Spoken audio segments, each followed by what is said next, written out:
5G is all the rage right now, but some people are worried that it could make them sick. So we've decided to do a deep dive on this new technology and find out how it affects the human body. Roll that tape. Are you sick of slow mobile data speeds? Do you hate waiting for video streaming services to load? Is the second life you built in virtual reality to escape the crushing existence of the real world constantly disappointing you? Then have we got the gift for you. Introducing 5G. 5G is the next generation technology for mobile networks, an evolution of 3G and 4G that promises lightning fast speeds, lower latency and increased network connections. It's now rolling out to a telco provider near you, and all you need to do is... Alright, so 5G sure sounds like a promising new technology, but some are concerned it may have adverse health effects.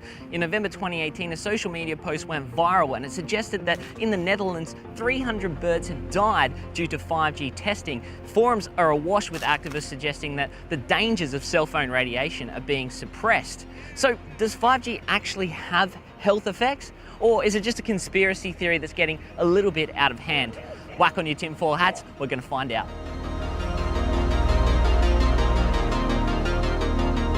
Okay, so why are people afraid of 5G? One word: radiation. All of our connected devices emit radio frequency electromagnetic energy of various wavelengths. Low frequency wavelengths are used in, say, powering your smartphones, TVs, and computers. And this is referred to as non-ionizing radiation.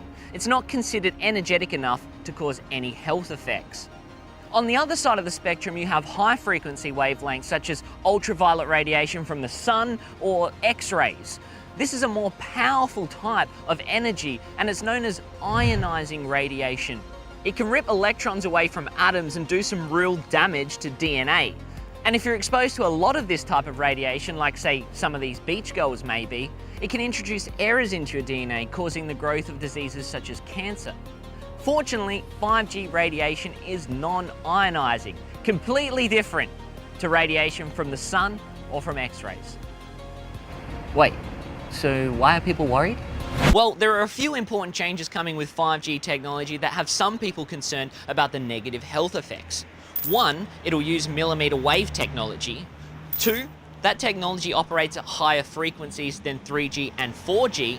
And three, that means we'll need more base stations and antennas to ensure we cover the same ground. So how exactly will millimeter wave technology affect the human body?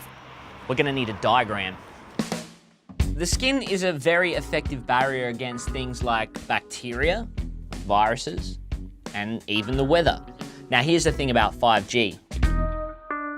Ionizing radiation, such as some wavelengths of UV from the sun, can penetrate the skin.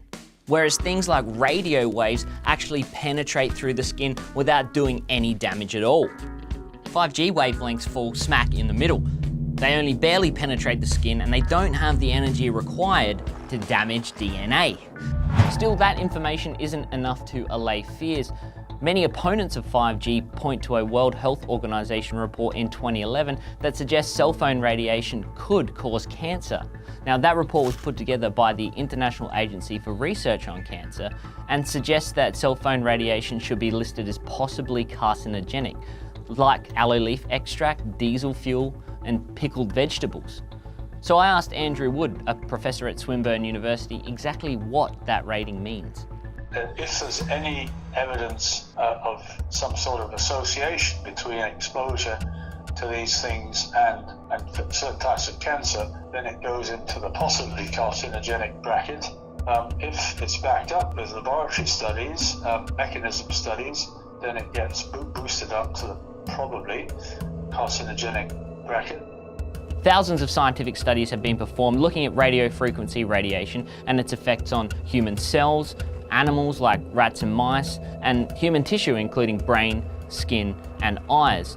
And there's literally mountains of data and mountains of research suggesting that there's no link between cell phone radiation and something like cancer. But take a look online and you'll find hundreds of websites and Facebook groups with a laundry list of problems apparently associated with 5G. So we've taken a look at this list and we're going to clear those things up. Roll that clip, me. Thanks, Jackson. Mark is ready. So, 5G is new and untested. Well, actually, 5G isn't new. The wavelengths have been used in airport scanners and radar for a long time, and initially, 5G will actually use the same wavelengths as 4G.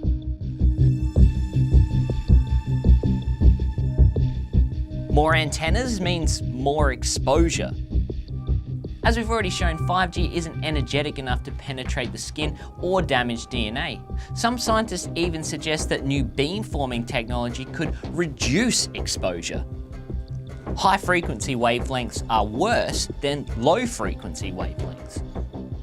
Well, that's not the case for ionizing radiation and other radio waves. I mean, even visible light can penetrate the skin if it's powerful enough. And of course, 5G is a mind-controlled experiment.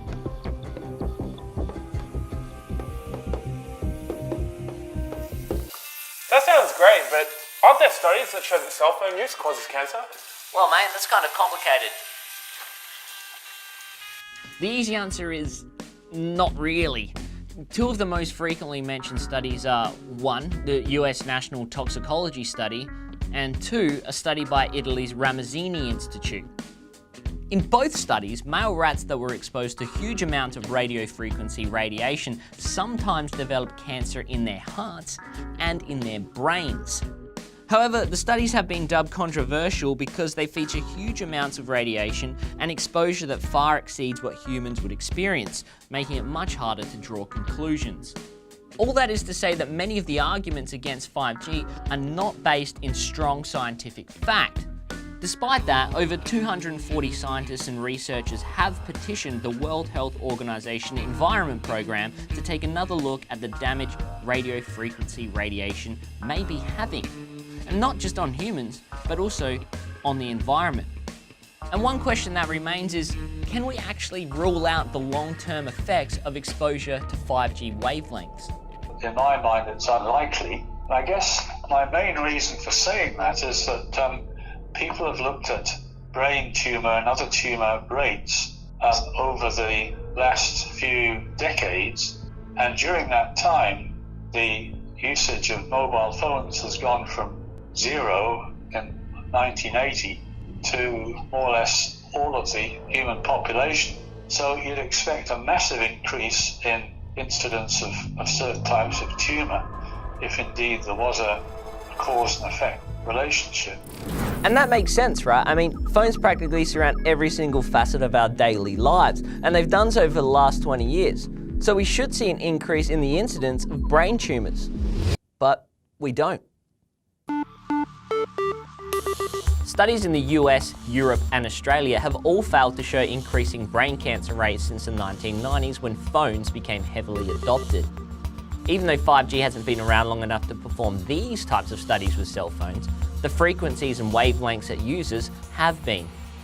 Now, it's not that nobody knows anything about these frequencies, because people used to use waveguides for communication systems and also for radar systems. And so there's been like half a century of experiments where biological systems have been exposed to these high frequencies without anything too dramatic appearing. So where does that leave us? Well, on one hand, we need more good science. We need more research into 5G millimeter wavelengths and long-term studies examining how exposure affects human health. What we don't need is Denise from Facebook telling everyone that cell phones are going to give them cancer or that 5G is a mind control experiment. Denise, seriously, give it a rest. Anyway, I'm Jackson Ryan, science editor at CNET.com, and you're probably watching this on a mobile phone emitting radiation. But don't worry, it's not going to kill you. Anyway. Yeah, I just did a video. I was talking about how radiation's not going to kill you and all this stuff. Mum? Mum?